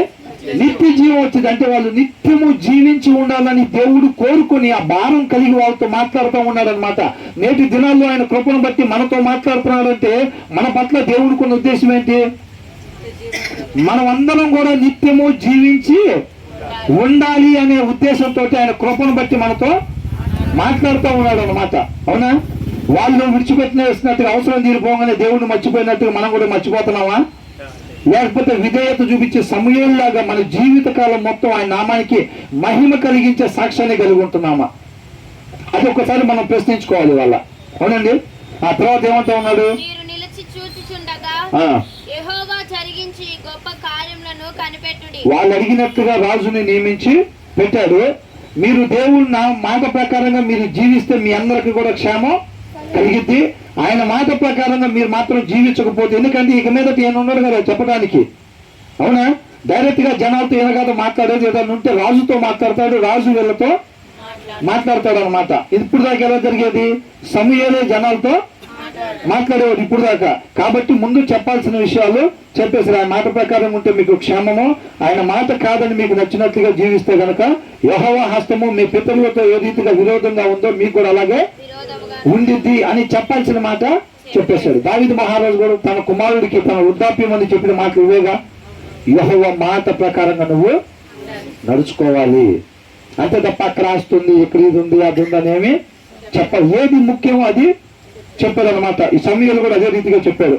మీరు నిలిచి చూచుచుండగా యెహోవా జరిగించి గొప్ప కార్యమును కనిపెట్టుడి. చూసారా? మీరు వీళ్ళందరినీ ఏమన్నాడు? మీరు ఇక్కడ నుంచొని ఉండండి, నేను మీతో మాట్లాడాలి అని చెప్పాడు కదా. ఇదంతా కూడా చెప్పాడు. చెప్పిన తర్వాత ఏమంటున్నాడు? మీరు నిలిచి చూచుచుండగా యెహోవా జరిగించి గొప్ప కార్యమును కనిపెట్టుడి. గోధుమ కోత కాలం ఇదే కదా. మీరు రాజును నిర్ణయింపుమని అడిగినందు చేత యెహోవా దృష్టికి మీరు చేసిన కీడు గొప్పదని మీరు గ్రహించి తెలుసుకొనుటకై దేవుడు కాదు మమ్మల్ని ఏలాల్సింది, మాకు ఒక రాజుని నియమించమని వీళ్ళు చెప్పారు కదా. అవునా? అది ఇలా న్యాయం అనుకొని వీళ్ళ మాట పలికారనమాట. ఇక్కడ ఏమంటున్నారు? అది న్యాయమో కాదో ఇప్పుడు మీరు తెలుసుకునే దానికోసం ఏమంటున్నారు? మీరు రాజును నిర్ణయింపమని అడిగినందు చేత యెహోవా దృష్టికి మీరు చేసిన కీడు గొప్పదని మీరు గ్రహించి తెలుసుకొనుటకై యెహోవా ఉరుములను వర్షమును పంపినట్లుగా నేను ఆయనను వేడుకొనుచున్నాను. ఇప్పుడు ఏలీ గారు ఏమన్నారు? ఒక దగ్గర మీరు ప్రార్థన చేయండి, బయలుదేవత ప్రార్థన చేయండి, పైనుంచి అగ్ని దిగి వచ్చినట్లయితే మీ దేవుడే గొప్పడు, అటు ఇటు ఉండబాకండి పద్దాకులా. అవునా? ఏదో ఒకటి వాళ్ళ తేలిపోవాలి, ఏది కరెక్ట్ అన్నది. సరే, ఫస్ట్ అవకాశం మీకే ఇచ్చాను అన్నాడు. వాళ్ళు ఎంతసేపు ప్రయత్నం చేసినప్పుడు కానీ ఆ వచ్చేవాడు కాదు కాబట్టి ఆయన రాలేదు. తర్వాత నిజమైన దేవుడు సైన్యములకు అధిపతి, అవునా, ఏలియా ఒక్క మాట నీ నామ ఘనత కలిగేటట్టు వీళ్ళందరూ తెలుసుకునేటట్టుగా నువ్వు కార్యం జరిగించమని ప్రార్థన చేసినప్పుడు పైనుంచి అగ్ని దిగొచ్చిందా లేదా? అలాగే దిగొచ్చింది అనమాట. మీరు ఆయన దృష్టికి మీరు ఆయన కాదు మమ్మల్ని ఏలాల్సింది, మాకు ఒక రాజుని నిర్ణయించమని చెప్పి మీరు కోరుకున్నారు కదా. అది తప్పో ఒప్పో తెలియాలంటే నేను దేవుడికి రీతిగా ప్రార్థన చేశాను, అది జరిగింది అని అంటే మీది తప్పు. అవునా కదా? ఈ రాజును కోరుకున్నది. అవునా కదా? ఏమంటున్నాడు అది ఒకసారి మళ్ళీ చదవండి. మీరు రాజును నిర్ణయింపమని అడిగినందు చేత యెహోవా దృష్టికి మీరు చేసిన కీడు గొప్పదని మీరు గ్రహించి తెలుసుకొనుటకై యెహోవా ఉరుములను వర్షమును పంపునట్లుగా నేను ఆయనను వేడుకొనుచున్నాను. సమూయేలు యెహోవాను వేడుకొనినప్పుడు యెహోవా ఆ దినమున ఉరుములను వర్షమును పంపగా జనులందరూ యెహోవాకును సమూయేలునకు బహుగా భయపడి. అంటే ఇది చెప్పిన కరెక్టా తప్ప? ఇది రాజును అడగటం కరెక్టేనా? రాజును అడగటం ఇది కరెక్టేనా? కరెక్ట్ కాదు. సమూయేలుతో ఇట్లనిది, రాజును నియమించుమని మేము అడుగుట చేత మా పాపములన్నిటినీ మించిన కీడు మేము చేసితిమి. చూసారండి? అవునా? ఏం చేశారంట? అప్పుడు దాకా వాళ్ళు చేసిన పాపాలన్నిటినీ మించిన కీడు వాళ్ళు చేశారంట. దేవుడిని ఏలటాన్ని తిరస్కరించి మాకు ఒక రాజుని నియమించమని వాళ్ళు అడగటం. చూసారండి? అవునా కదా? తప్పెవరిది ఇక్కడ? అన్నిటికీ మించిన కీడు ఎవరు చేశారంటే వీళ్ళు చేశారా లేకపోతే దేవుడు చేశారా? వీళ్ళే చేశారు. అవునా? మరి వీళ్ళు తప్పు చేసి ఆయన్ని తిరస్కరించడం ఏంటి? అది కరెక్టా తప్పది? తప్పది. దాన్ని ప్రూవ్ చేయటం కోసమే సమూయేలు బాధ్యతలు అప్పగిస్తా దేవుడిని తిరస్కరించినప్పుడు వాళ్ళు ఎప్పుడైతే రాజును నియమించమని అడిగినప్పుడు సమూయేలు బాధపడినట్టుగా ముందు అధ్యాయాలు మనం చూస్తా ఉన్నాం. బాధపడి దేవుడి దగ్గర అది మొత్తం వివరంగా చెప్పినప్పుడు దేవుడు ఏమన్నాడు? ఐగుప్తుల నుంచి నేను బయటకు తీసుకొచ్చిన దగ్గర నుంచి నా నుంచి వాళ్ళు మేలు పొందుకుని నా దగ్గర వాళ్ళు అదే రీతిగా ప్రవర్తిస్తా ఉన్నారు, నన్ను తిరస్కరిస్తా ఉన్నారు, అదే రీతిగా ఈ దినాన నీ దగ్గర కూడా వాళ్ళు ప్రవర్తించారు అని చెప్తా ఉన్నాడు. అయినప్పటికీ కూడా వాళ్ళు ఏదైతే చెప్పారో దాని ప్రకారం వాళ్ళని ఒక రాజుని నియమించమని చెప్తా ఉన్నాడు. చూసారండి ఎలా మాట్లాడుతూ ఉన్నాడు? అసలు ఆ రిలేషన్షిప్ అన్నమాట మనకు ఆత్మ కదలాలి, ఆత్మక ఆహారం ఉండాలన్నమాట. మనం తెలుసుకుంటే ఆ స్టోరీ కాదు తెలుసుకోవాల్సింది. దేవుడు ఈ దినాన్ని ఆయన కృపను బట్టి మనతో ఏం మాట్లాడుతున్నాడు? తప్పేవుది ఇదేంటి పరిస్థితి? గిద్యోను ఏమన్నాడు? దేవదూత వచ్చి పరాక్రమ గల బలాఢ్యుడా అని అంటే దేవుడు నీకు తోడుగా ఉన్నాడు అన్నాడు. అంటే అప్పుడు గిద్యోను ఏమన్నాడు? దేవుడు నాకు తోడుగా ఉంటే మా పరిస్థితి ఎట్లెందుకు? వాళ్ళంతా గుహల్లో కొండల్లో దాక్కున్నారంటే ఈయన మాత్రం గానుగు చోటన దాక్కుని ఉన్నాడు. ఆయన గోధుమలు దొరగొట్టే గానుగు చోటనేనా దాక్కుని ఉంటే పరాక్రమ గల బలాఢ్యుడు దేవుడు నీకు తోడుగా, దేవుడు మాకు తోడుకుంటే ఈ పరిస్థితి మాకెందుకు వచ్చింది అన్నాడు. అలా పరిస్థితి ఎందుకు వచ్చింది? ఆ కణాల్లో మిగతా వాళ్ళతో మీరు సావాసం చేయబాకండి, వాళ్ళని కూడా పంపించిన దాకా మీరు ఉండండి అని అంటే ఈ లోపల ఏం చేశారు? వాళ్ళ కుమారులకు ఇచ్చి వివాహం చేసుకుని వాళ్ళతో సావాసం చేసి వాళ్ళ బయలుదేవతను అష్టారోతి విగ్రహాన్ని పూజించారు వీళ్ళు. అవునా కదా? అందువల్ల దేవుడు ఏం చేశారు? వాళ్ళ శత్రువుల చేతి కింద రాసి ఉంది కదా, సీసరా 900 రథాలు ఇప్పుడు ఏమైనా చదివాం కదా. అవునా? అప్పగిచ్చాడు. వీళ్ళు ఎందుకు దాక్కోవాల్సి వచ్చింది? శత్రువులు ఎందుకు వచ్చారు వీళ్ళ మీదకి? అసలు దేవుడి మాట వినకపోవటం వల్ల వాళ్ళతో మీరు సావాసం చేయబాకండి. మీరు సావాసం చేస్తే వాళ్ళ కుమార్తెలను మీ కుమారులకు వివాహం చేసినప్పుడు ఆ కుమార్తెల బలవంతం వల్ల మీ వాళ్ళు ఆ విగ్రహాలను పూజిస్తారు కాబట్టి మీరు వాళ్ళతో సావాసం చేయబాకండి అని దేవుడు ముందే చెప్పారా లేదా? చెప్పినప్పుడు వీళ్ళు విన్నారా? వినకపోయేసరికి శత్రువులు వీళ్ళ దగ్గరికి వచ్చారు. తప్పేవుడిది? వీళ్ళదే. గిడ్యోను ఏమంటున్నాడు? దేవుడు మాకు తోడుకుంటే మాకు ఈ పరిస్థితి ఏమన్నాడు చూసారా? మరి మేము చేసిన దానివల్ల మాకు ఈ పరిస్థితి వచ్చింది అన్నాడా? ఏమంటున్నాడు? దేవుడే మాకు తోడుకుంటే యోగులాగా అంటున్నాడు, మేము న్యాయస్తులమే, దేవుడు మాకు తోడుకు లేకుండా పోయాడు, అందుకే మేము గాను చోటను దాక్కోవాల్సి వచ్చింది అంటున్నాడు. అంటున్నాడా లేదా? అదే మాట పలుకుతున్నాడు. యోగు కూడా ఏమన్నాడు? నేను కరెక్ట్గా లేవన్నా అసలు నాకు రావాల్సిన కాదు శ్రమలో, అయినా దేవుడు నాకు రప్పించాడు, నేను దేవుడితోనే రాజ్యం ఆడాలి అని వాళ్ళ స్నేహితులు వచ్చి మాట్లాడుతున్న మీరు కాదు, మీరు నాకు సమాధానం చెప్పలేరు, దీని పరిష్కారం మీరు చేయలేరు, నేను దేవుడితోనే రాజ్యం ఆడాలి, నేను న్యాయవంతుని, నాకు ఈ రావాల్సినవి అసలు కాదు అని నేను దేవుడితోనే మాట్లాడాలంటున్నాడు. దేవుడిని తప్పుపడుతున్నాడు అనమాట. అంటే నువ్వు న్యాయవంతుడు అయితే నీకు శ్రమ రాకూడదా? యేసుక్రీస్తు వారు అన్యాయస్తుడు అని శ్రమలు వచ్చినాయి ఏంటి? నేను శ్రమల వల్ల విధేయత నేర్చుకున్నానని యేసుక్రీస్తు వారే చెప్తా ఉన్నాడు. అంటే మనకు అవసరం లేదా శ్రమలో? అది యోగు తెలుసుకోవాల్సింది ఉందా లేదా? ఆయన తెలుసుకోవాల్సింది ఉంది కాబట్టి ఆయన పరిస్థితుల నుంచి అపవాదిని కూడా యోగుకి తెలుసుకోవాల్సింది తెలియపరచడం కోసం అపవాదిని కూడా వాడుకున్నాడు దేవుడు. అంతటి సమర్థుడు దేవుడు అన్నమాట. అవునా? వీళ్ళ శత్రువుల్ని వీళ్ళు నేర్చుకోవాల్సింది నేర్పించడం కోసం దేవుడు వాడుకుంటున్నాడా లేదా? వాళ్ళని వీళ్ళు నేర్చుకున్న తర్వాత వీళ్ళని తీసుకొని వస్తున్నాడు, తర్వాత వాళ్ళ సంగతి చూస్తున్నాడా లేదా? మనం అవన్నీ చూసుకుంటూ వస్తున్నాం కదా. అవునా? కాబట్టి వీళ్ళు ఏమంటున్నారు ఇక్కడ, వీళ్ళు తప్పు చేసి ఆయన్ని మర్చిపోయి బయటకు వచ్చిన తర్వాత అవసరం తీరిన తర్వాత వాళ్ళు మర్చిపోయి వాళ్ళు విగ్రహాలను పూజించి నిన్న ఎవరి మీద వేశారు? దేవుడు గారు మమ్మల్ని ఏలాల్సింది, ఈయన వల్ల అవట్లేదు, మాకు ఒక రాజుని నియమించమంటున్నాడు. ఎంత బాధ ఉంటుందండి అసలు. దొంగతనం చేసినప్పుడు దొంగనే పర్లేదు, చేయడం దొంగ అంటే ఎట్లా ఉంటుంది అసలు? లోపలే కుమిలిపోతారు. మరి దేవుడు నీళ్ళు ఏమన్నారు అసలు? దీని కింద వచ్చిన ఒక మాట ఉంది, అసలు ఆ మాట చాలా 22 వచ్చిన ఒకసారి చూడండి. యెహోవా మిమ్మును తనకు జనముగా చేసుకొనుటకు ఇష్టము కలిగి ఉన్నాడు. చూసారా? గుండెల మీద అంటే ఇదంతా చూసారా? తల్లి పాలు తాగినా ఏంటి చెప్పండి? తల్లి పాలు తాగి తల్లి అట్లకంటే ఇల్లు అయినా సరే తల్లి విడిచిపెట్టేసిద్దా? ఈయన విడిచిపెడుతున్నాడా? అసలు ఎంత భయంకరంగా ఆయన ఎన్నిసార్లు తీసుకొచ్చినా సరే తన కౌగుట్లో పెట్టుకుంటున్నా కానీ వీళ్ళు అదే రీతిగా తిరస్కరిస్తా ఉన్నారు, గుండెల మీద పంట ఉన్నారు. పంతనగానే ఆయన ఏమంటున్నాడంట, యెహోవా మిమ్మును తనకి జనముగా చేసుకున్నటకు ఇష్టము కలిగి ఉన్నాడు. అట్లా ప్రేమించాలండి మన వాళ్ళని, మన సహోదరుని మనం అట్లాగా ప్రేమించాలండి. అది నేర్చుకోవాల్సింది, అది నేర్చుకోవాల్సి. ఎక్కువసేపు వచ్చి ఇక్కడ కూర్చుంటే పుణ్యం వచ్చి ఉంటుంది, ఇంత వచ్చి ఉంటుందేమో, ఈ పాటికి ఎంత వచ్చి ఉంటుంది. ఇందాక అరగంట కదా కూర్చుంది, ఇప్పుడు 45 నిమిషాలు కూర్చున్నాం కాబట్టి ఎంత అయి ఉంటుంది ఆ పుణ్యం. అవునా? అదే నాకు తెలుసుకోవాల్సింది. మనం దానికోసం కాదండి, దానికోసం కాదు వచ్చేది. మనం ఇక్కడ కూర్చుంటే దేవుడు ఏమంటున్నాడు, ఆయనకి ఇష్టం లేని జీవితం మనం బయట జీవిస్తా వచ్చి ఆయన సన్నిధిలో కూర్చుంటుంటే మిమ్మల్ని ఎవరు రమ్మన్నారు ఇక్కడికి అంటున్నాడు. మీరు పాడే పాటలు, మీరు చేసే ప్రార్థన నాకు అసహ్యం కలిగిస్తున్నాయి అంటున్నాడు. అర్థమవుతుందండి?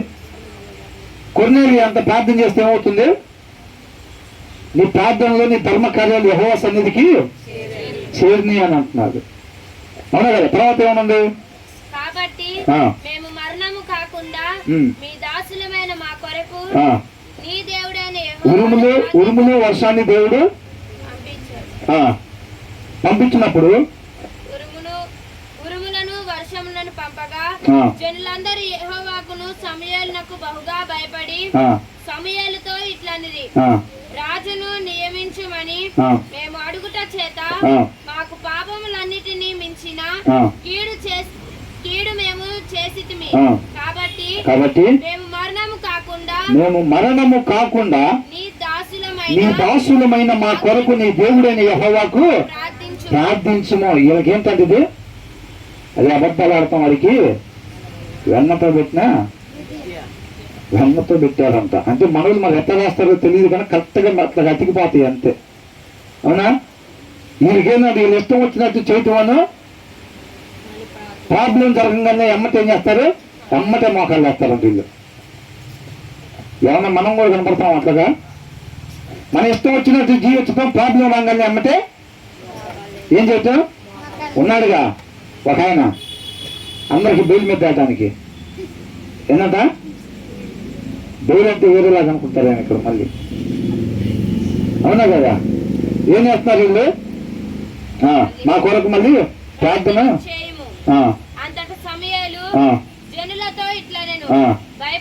భయపడకుడి, మీరు ఈ కీడు చేసిన మాట నిజమే, అయినను యెహోవాను విసర్జింపకుండా ఆయనను అనుసరించుచు పూర్ణ హృదయంతో ఆయనను సేవించుడు. ఆయన మనకు మంచి తండ్రి అండి. ఏ తండ్రి అయినా మంచి తండ్రి తన కుమారుడు ఈ దెబ్బతో వాడు చచ్చిపోవాలని కొడతాడా? అట్లా కొడితే అసలు ఆయన మంచి తండ్రి అవుతాడా? మంచి తండ్రి కాదు. తెలుసుకోవాల్సింది కుమారుడు గాని కుమార్తె గాని తెలుసుకుని మంచి మార్గంలో నడవాలన్న ఉద్దేశంతో తగిన రీతిగా శిక్షిస్తాడనమాట మంచి తండ్రి. అవునా? కాబట్టి వీళ్ళు ఆ దోషం చేశారు, దోషానికి తగిన శిక్ష దేవుడు ఉరుములు వర్షాన్ని వాళ్ళకి కురిపించాడు. వాళ్ళు తెలుసుకోవాల్సింది తెలుసుకొని మేము మరణం కాకుండా మా గురించి దేవుడితో ప్రార్థన చేయమని సమూయేలుని అడిగినప్పుడు సమూయేలు దేవుడికి ప్రార్థన చేశాడంట. అంతలో సమూయేలు జనులతో భయపడకుడి, మీరు మరణం అయిపోవాలని ఆయన కోరుకోవట్లేదు. అవునా? మీరు శాశ్వతంగా నశించేటట్టుగా నశింపజేసే ఉద్దేశం ఆయనకి లేదు. మా కొరకు మీ దేవుడైన యెహోవాను ప్రార్థించుము. అంతటా సమూయేలు జనులతో ఇట్లా నేను భయపడకుడి, మీరు ఈ కీడు చేసిన మాట నిజమే. ఆయనను యెహోవాను విసర్జింపకుండా వీళ్ళేం చేశారు? ఇందాక విసర్జించారు. మాకు దేవుడు వద్దు రాజుగా, మాకు ఒక రాజుని నియమించమంటాం. కాబట్టి ఇంకొకసారి మీరు అట్లాగా ఆయన్ని విసర్జించకుండా ఆయనను అనుసరించుచు పూర్ణ హృదయముతో ఆయనను ఇందాక అనుకున్నాం కదా, ఉట్టికినే పాడటం కాదండి. అవునా? ఎలా పాడాలంట? పూర్ణ హృదయంతో పాడాలి, సేవించాలి ఆయన్ని. ఆయనను విసర్జింపకుడి, ఆయనను విసర్జింపకుడి, ఆయనను విసర్జింపువారు ప్రయోజనము మాలినవై రక్షింపలేని మాయా స్వరూపములను అనుసరించుదురు. చూసారా? దేవుని విసర్జిస్తే ఏమైందండి? ఆ దినాల్లో అయితే వింటున్నారా? మళ్ళీ ఒకసారి చదవండి. ఆయనను విసర్జింపకుడి,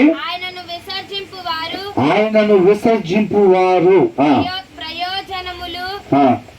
ప్రయోజనము మాలినవై, అంటే ప్రయోజనం లేనివి అని అర్థం. ప్రయోజనం లేనివి, రక్షింపలేనివి మాయా స్వరూపములను అంటే ఏంటి? నేను చెప్తే అందరికి కనపడుద్ది, మీరు చెప్తే నా వాడికి కనపడుద్ది. నేను చెప్తే బయట అందరికి కనపడుద్ది కదండి, అందుకే మీరు చెప్తే నా వాడికి కనపడుద్ది, ప్రాబ్లం ఉండదంటున్నా. అంటే ఏంటి? అంతే. అవునా? ఏంటో చెప్పాలి, నోరు తెసి చెప్పండి. మీకు అర్థం అవ్వకపోతే మొదటి వచనం నుంచి తెలిసిందే మనకి, సత్యస్వరూపి సహవాసంలో కొన్ని నిబంధనలు ఉంటాయి. నోరు తెలిసి మనం మాట్లాడకపోతే సమయం అంతైనా మళ్ళీ మొదటి వచనం నుంచి రావాలి. అంతే తప్ప నిద్రపోతే చెప్పుకుంటూ వెళ్ళిపోతే రేపు మనం రక్షింపబడతామా?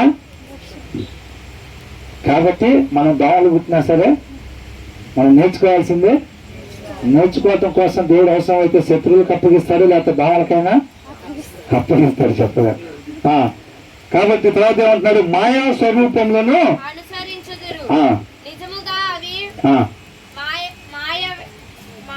మాయే అంటాడు. నిజంగా ఈ మాయే మాయనా కదా? ఏయో జాతీయ అని చెప్పి అధికారులు పోతాడు. ఏమన్నా జాతీయ? అంతా మాయే అంటారు. చూసారా? అదే చెబుతున్నారు, బైబిల్లో రాస్తుంది అంతా మాయే అని. మీరు దేవుణ్ణి విసర్జించినట్టయితే కనుక మీరు మాయ దగ్గరికి వెళ్ళిపోతారు, అంతా మాయ జరిగింది అక్కడ అంటున్నాడు. అంతేనా? ఎంతమందికి అర్థమైంది? హల్లెలూయా. ఆ తర్వాత ఏమంటున్నాడు?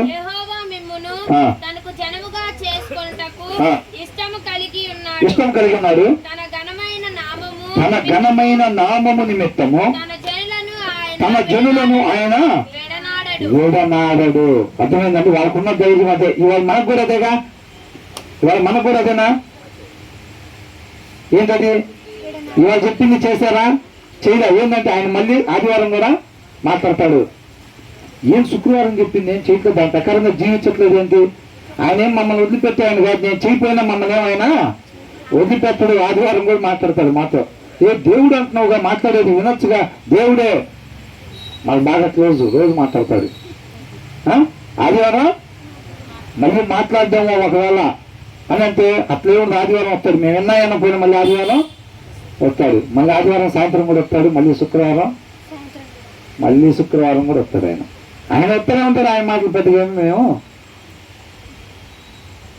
అందుకే ఏమంటున్నాడు? తన ఘనమైన నామము నిమిత్తము తన జనులను ఆయన విడనాడడు. అదే మా దేవుడు, అదే లూజ్ మాకు అక్కడ. ఆయన మళ్ళీ వస్తాడు కాదు, కొడతానే ఉంటాడు. మన హృదయం అనే తలుపుని కొడతానే ఉంటాడు. ఆయన ఇంటికి పోయి ఎందుకు నొక్కుతామని అంటే ఆయన మళ్ళీ ఆదివారం కూడా ఆయన ఏం కొట్టి వెళ్ళిపోయాడు. ఆయన కొట్టి ఒకవేళ వెళ్ళిపోతాడేమో అంటే అక్కడ వెళ్ళిపోవాలని బాబు మాకు తెలిసి మీరు చెప్పండి ఏందో ముచ్చటం మనం చెప్పుకుందాం. ఆయన తలుపు దగ్గర ఉండి కొడతానే ఉంటాడు. చాలా మంది అక్కడే పడిపోయేది. నా మట్టుకు నేను మీ నిమిత్తము ప్రార్థన చేయటం మానుట వలన యెహోవాకు విరోధముగా పాపము చేసిన వారని అవుతుంది. ఎవరు చెప్తున్నారు ఈ మాట? సమూయేలు చెప్తున్నాడు. ఏమంటున్నాడు? మీ నిమిత్తము అంటే ఎవరంట? ఇశ్రాయేలీయుల జనం గురించి అంట, మీ నిమిత్తం నేను ప్రార్థన చేయటం మానిన ఎడల యెహోవాకు విరోధముగా పాపము చేసిన వాడనగుదును అని అంటున్నారు. ఇది మంచోళ్ళ చెడ్డోళ్ళ? ఇది మంచి పని చెప్తున్నారని దేవుడిని మర్చిపోతాం, అవునా? మాకు దేవుడు వద్దు, మాకు వేరే రాజు నియమంటాం, ఇవన్నీ మంచి పనులేనా? వీళ్ళు చెడ్డ పనులు చేస్తున్నారు. అయినా వీళ్ళ గురించి సమయాలు ఏం చేస్తారంట? ప్రార్థన చేస్తా ఉంటారంట. అలాగాని నేను ప్రార్థన చేయకపోతే యెహోవాకు విరోధంగా నేను పాపము చేసిన వాడు నవ్వుతున్నాం. మనం కూడా ప్రార్థన చేయాలి. కేవలం విశ్వాసుల గురించేనా? మా సంఘస్థులు ప్రభా రోడ్ల మీద దాగి వాళ్ళ గురించి అయితే నేనేం అడగట్లేదు నాయన, మా సంఘస్థుల గురించి అడుగుతున్నా. అంత మంచి చేసే వాళ్ళ గురించి అడుగుతున్నాను ప్రభా. చేయాలా లేదా? లక్ష్యం లేని వాళ్ళ గురించి మనం చేయాలా లేదా? తప్పిపోయిన గొర్రెల కోసం వెతికారంట యేసుక్రీస్తు వారు. ఎందుకు రాపించారు అది? తప్పిపోయిన గొర్రెలు అంటే ఎవరు? ఆయన మాట ప్రకారంగా నడుచుకునే వాళ్ళ, నడుచుకోని వాళ్ళు. అర్థమైందండి? దానికోసం ఆయన వెళ్ళాడంట. అంటే వాళ్ళ కోసం మనం ప్రార్థన చేయాలా లేదా? మనం మోకరిస్తే వాళ్ళ గురించి ప్రార్థన చేయాలి. నిన్న పడింది చూసారా వర్షం? అలా పడింది ఆశీర్వాదం మీ మీద. ఎవరైతే అట్లా చేస్తారో ఇంక అట్లాగా మేఘలోంచి అట్లా పడతా ఉంటుంది అంతే వాళ్ళ మీద. అలా వర్షం పడతా ఉంటే ఏమైతే తెలుసా, వీళ్ళు అలా ఉన్నతమైన స్థలాల్లోకి వీళ్ళు ఆత్మీయంగా ఎక్కుతూ ఉంటారు అనమాట. అది ఆశీర్వాదం అంటే. ఎక్కలేని ఎత్తైన స్థలంలోకి నడిపించమంటున్నాడు. యోబు ఏం చేశాడు తెలుసండి? తన శత్రువుల గురించి ఎప్పుడైతే తన స్నేహితుల కొరకు యోబు ఏం చేశాడంట? ప్రార్థన చేశాడంట. ప్రార్థన చేయడం ఏమైంది?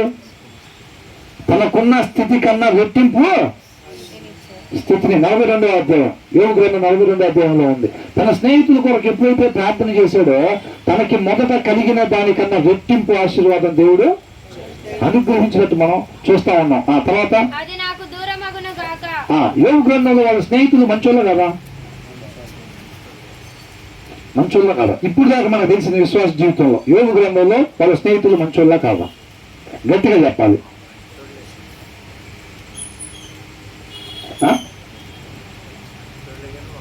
అంతా నిన్నే నాకు కన్వర్ట్ అయింది. మాకు తెలియదు దానికి, మేము నిన్నే కన్వర్ట్ అయ్యామండి. ఫస్ట్ నుంచి ఎవరైనా క్రైస్తవులు ఉన్న వాళ్ళ గురించి వాళ్ళని అడగండి. ఎవరైనా ఉన్నారు అట్లాగా? మినిమం ఒక 5 సంవత్సరాల నుంచి క్రైస్తవులు ఉన్న వాళ్ళు ఉన్నారా? ఎంతమంది ఉన్నారు? ఏం దానికి కూడా చేయట్లా? నిన్నే అందరు కన్వర్ట్ అయింది. వాళ్ళ స్నేహితులు మంచోళ్ళే కాదా? మనకు సారాంశం తెలియాలి. ఇప్పుడు ఆ గ్రంథం యొక్క సారాంశం తెలియాలిగా. ఏమన్నాడు? మంచోళ్ళే కాదా? మంచోళ్ళేనా? ఎంతమంది మంచోళ్ళని ఒప్పుకుంటున్నారు? వాళ్ళ స్నేహితులు మంచోళ్ళని ఎంతమంది ఒప్పుకుంటున్నారు?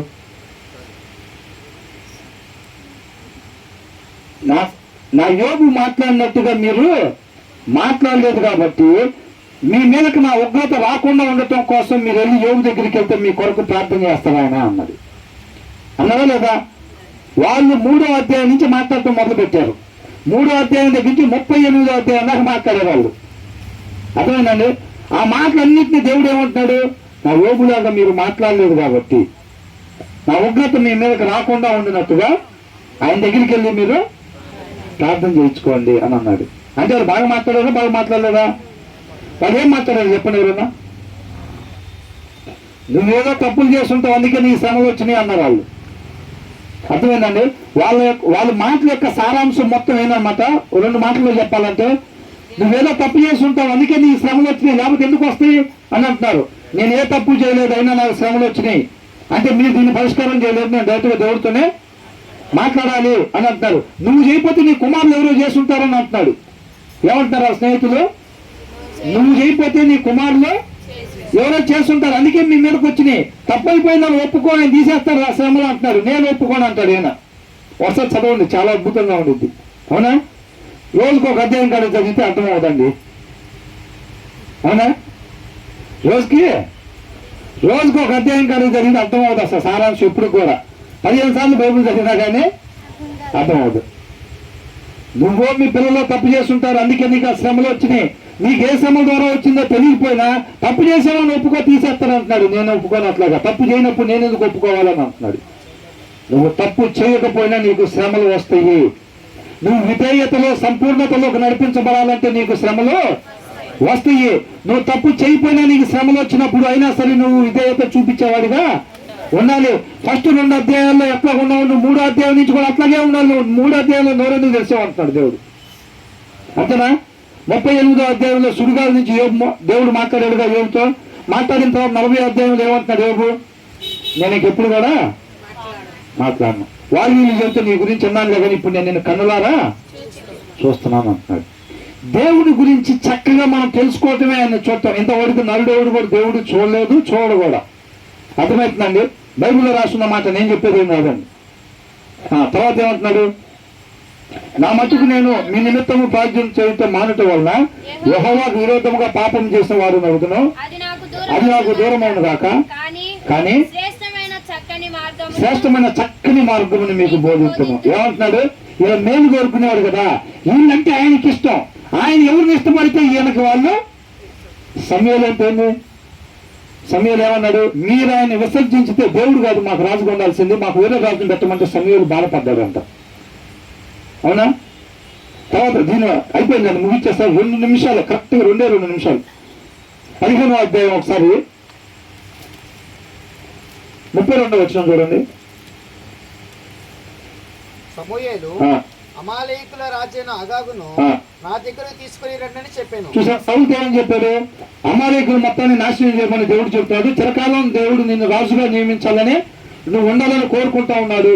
కాబట్టి ఆయన అమాలేకులు మొత్తాన్ని నాశనం చేయమంటే ఏం చేశాడు, రాజుని చంపకుండా తీసుకొచ్చి కొంతమంది శ్రేష్టమైన గొర్రెలని గొడ్లు మొత్తాన్ని దాచిపెట్టుకుని కవరింగ్ చేశాడు. అవునా? అది తర్వాత దినాల్లో చూద్దాము.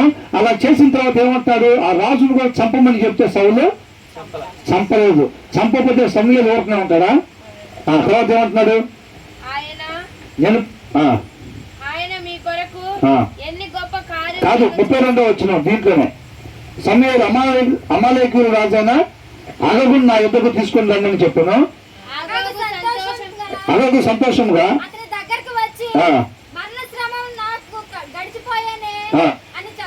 అంటే సౌలు నన్ను చంపలేదు కాబట్టి మరణ శ్రమ నాకు గడిచిపోయానే, అంటే నన్ను చంపలేదు కాబట్టి నేను బతికిపోయాను అని చెప్పి ఎవరి దగ్గర అంటున్నాడు, సమూయేలు దగ్గర వచ్చి అని చెప్తా ఉన్నాడు అనమాట. సంత లేకుండా చేసినట్టు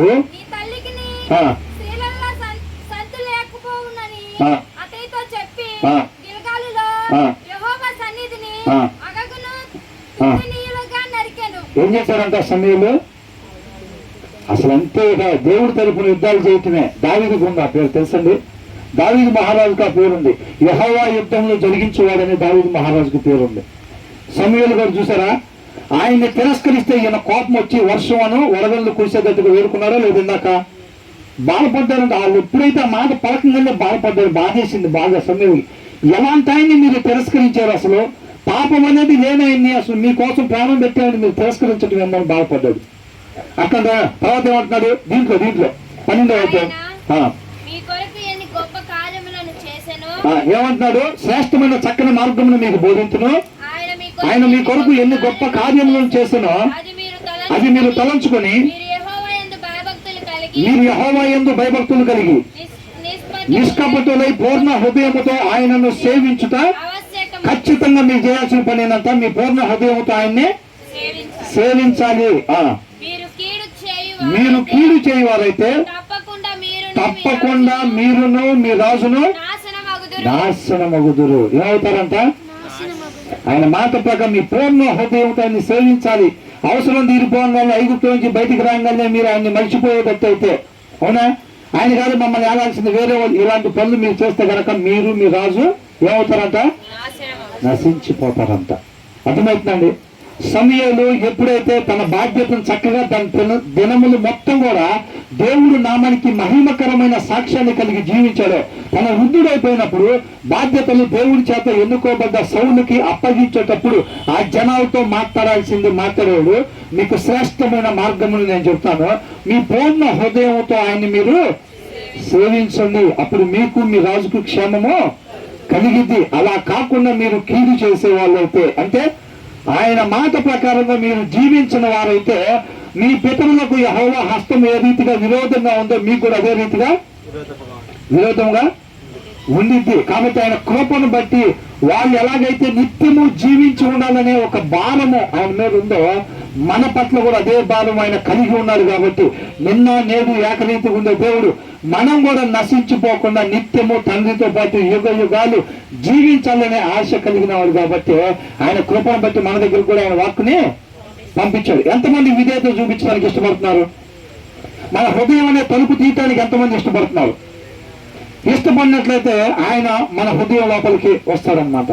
ఆయన మాట ప్రకారంగా జీవించేటట్టుగా ఆయన కృపను బట్టి ఆయన శక్తి ద్వారా ఆయన మనల్ని నడిపిస్తాడు. నువ్వు ఇష్టపడి మన హృదయం అనే తలుపు తీసినట్లయితే ఖచ్చితంగా ఆయనతో పాటు యుగ యుగాలు మనం అందరం కూడా మన కుటుంబాలు మొత్తం కూడా జీవించబోతా ఉన్నాం. మనం పోయినసారే ధ్యానించుకున్నామండి. సమయాల గురించి చదివి వదిలిపెట్టేయటం కాదండి. పోయినసారి కరోనా వచ్చింది కదండి. కరోనా మనం ఎలా జయించాం? ఎవరైనా వెళ్ళి ఫైటింగ్ చేశారా?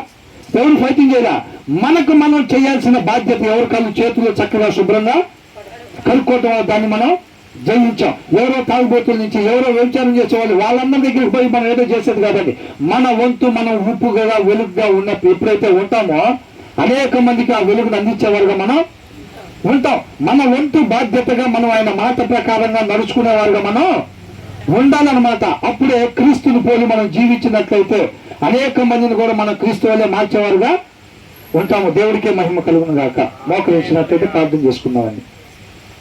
ప్రతి ఒక్కరు మోకరించినట్లయితే ప్రార్థన చేసుకుందాం.